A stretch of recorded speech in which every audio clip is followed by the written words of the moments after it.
Good evening, folks. It's Steve Cat5JU. I hope everyone's having a good week out there so far. So today what I'm going to be doing is I'm going to be updating my Charlie Papa 610 HF antenna. Right now the antenna system's currently down right now. It's got a problem. We took on some wind damage.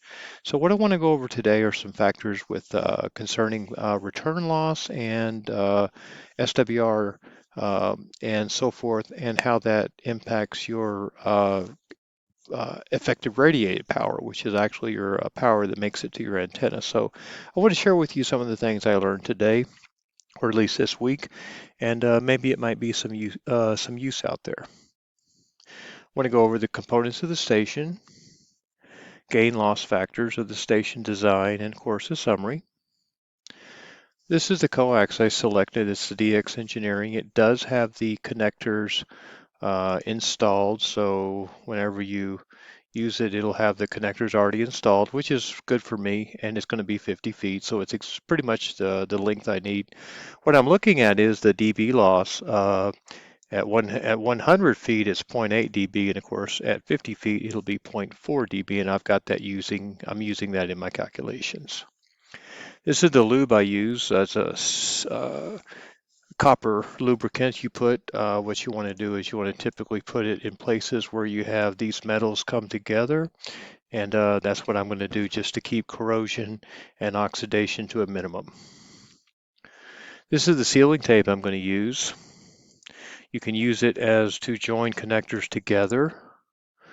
The other way that they have it here is, see, this is where it pulls apart right here. This is the sealing tape right here.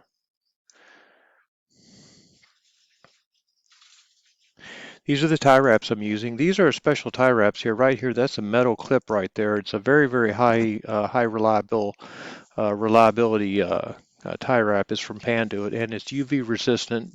These are 12 inches long. They're rated for 50 pounds. That's not a big deal, but I like them because I use them at work all the time, and they're extremely good, high quality. This is the antenna I'm going to be using. That's the Charlie Papa 610. They advertise the gain here, 3.4 dBi. I checked with DX Engineering.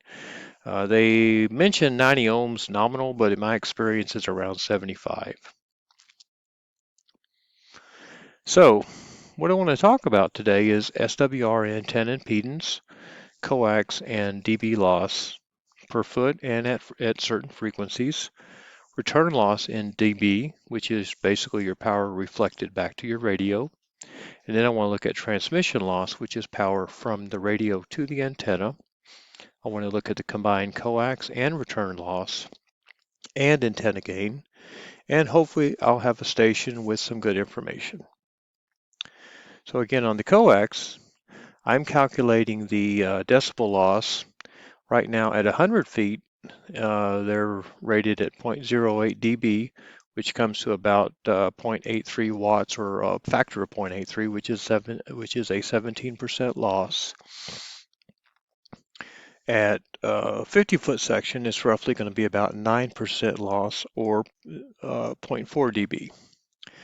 Now, what I want to talk about is what is the power loss through the coax across the dummy load? Because if once you start increasing your SWR and things of that nature, you're going to incur return loss, which is additional radio power that's reflected back to your radio. In this example here, we're looking at strictly going across a perfectly tuned 50 ohm dummy load, and that's what we've got right here, 91 watts across the 50 ohm. In this case, you would have an SWR 1-to-1. So, but the important thing is, what I want you to know is you're losing about 9% of your signal. So that's what you want to get from this slide. Now, your SWR, my SWR experience with the Charlie Papa 610 is about 1.5, which in SWR terms, that's about 75 ohms. And that is roughly about 1.5 SWR. So that's what that is. Now on return loss, what happens here is, let me go through this here real quick, sorry.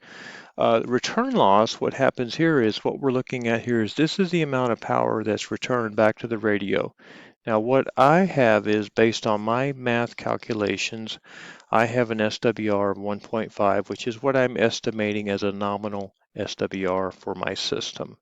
So what I'm going to show you here is, let me bring up my calculator, is if you have the SWR, for example, in your system, you can calculate the return loss. The return loss essentially is the amount of power that's reflected back to your radio due to the impedance mismatch. For example, if you have an impedance mismatch of 1.5 to 1, you're going to roughly get about 4 watts back to your radio if you're running 100 watts. So let me show you how that works. This is the formula we're going to use here for return loss. We're going to type 20 log, and then I'm going to enter 2.5 divided by 0.5. And that's going to give me about 13.98 dB down, which is roughly 96% or 0.96. So let's go ahead and look at that over here.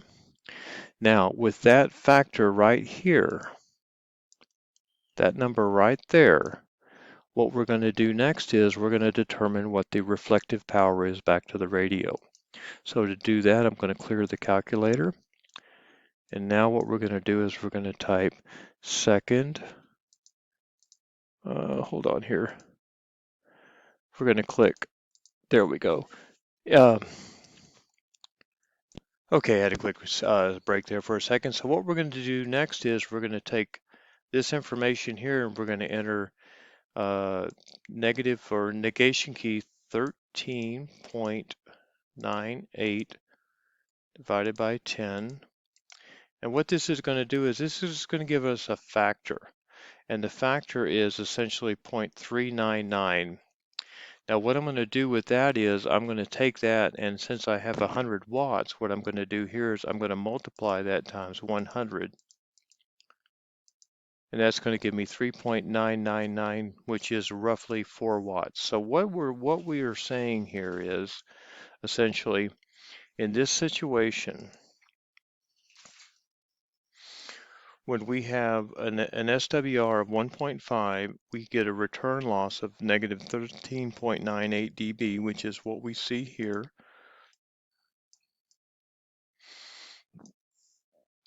With that return loss, we end up with this amount of power going back to the radio. So that's what we're doing on this slide here. Essentially, if in my example here, I have an SWR of 1.5, I'm going to run this formula right here. And with this formula right here, I'm going to get this number. And with this number right here, I can enter it into this formula here. And this is going to give me right here, that's my return loss. That's how much power is going back to the radio. Now, if another scenario is, for example, is if you know the return loss and you want to calculate the SWR, this is how you would do it here. What you would do here is you would simply type, you would run this formula here. I'm going to simply go 1.2 divided by 0.8. That's going to give me an SWR of 1.5. So if you know the return loss, you can also calculate what the SWR is. All right, the next one is the transmission loss. Now this is the amount of power from your radio delivered to the coax to the antenna at a given frequency. So again, this value is given in dB down from the maximum transmit power.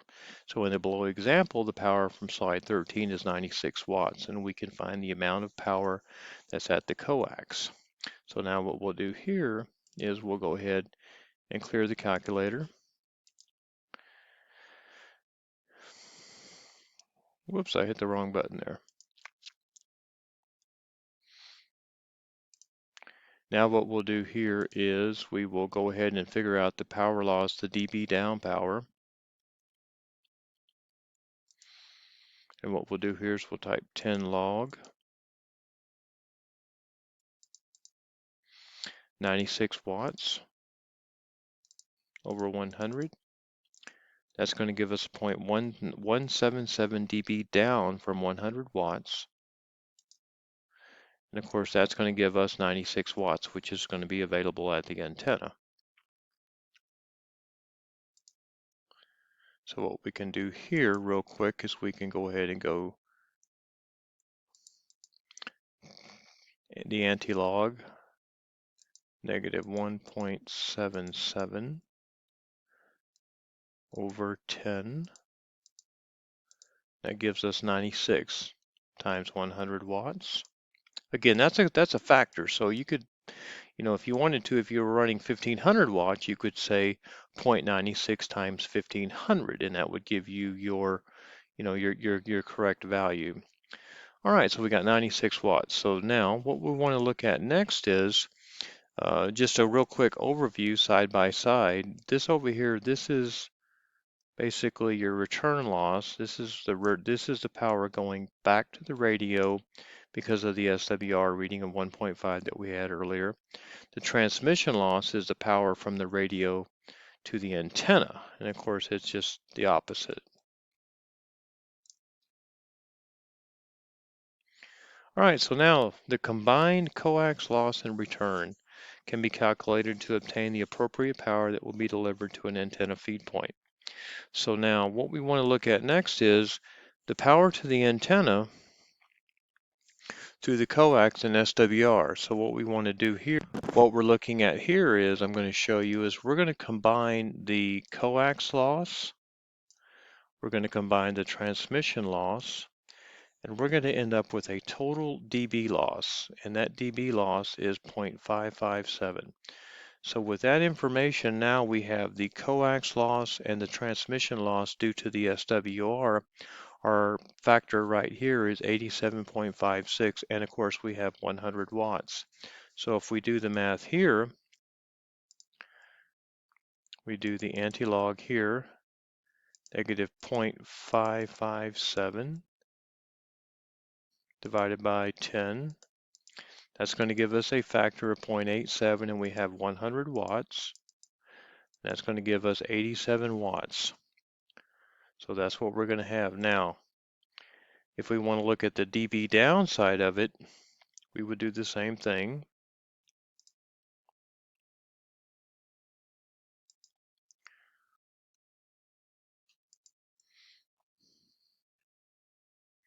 We would take 10 log 87.56 divided by 100. It's going to give us 0.577 dB down. So that's what we're talking about here, dB down. So what I'm saying here is essentially with the coax and the transmission, the total loss is 0.577 dB. That's going to give us 87 watts. So what that tells us real quick here is, if we do the math, we're going to have 87 watts at the base of the antenna. Now this is where things get a little questionable, is Diamond advertises a dBi of 3.4. So if I take my math and I go through and I take my coax loss, my transmission loss, and the total loss, and then of course I add the gain, that's going to give me roughly an effective radiated power of about 191. So let's do that real quick on the calculator. So what we'll do here is we'll do the anti-log again. 2.82 divided by 10. That's going to give us 1.94 times 100 watts. Going to give us 191 watts. So that's what I think I have. So again, just a quick review, the reflected power, you can get that here. You can take your mismatch, your impedance, your decibels, and you can add them and subtract them. The question I'm not clear is if I have a 3.4 dBi with an omnidirectional antenna, I'm not sure exactly how that's going to work. I called Diamond and they said you're probably not going to get that, but that was one of the questions I had. And again, what information? So, this is the formula here for this factor here, this one here, and that's it. I hope you enjoyed the video. Again, thanks again for watching KI5JUF.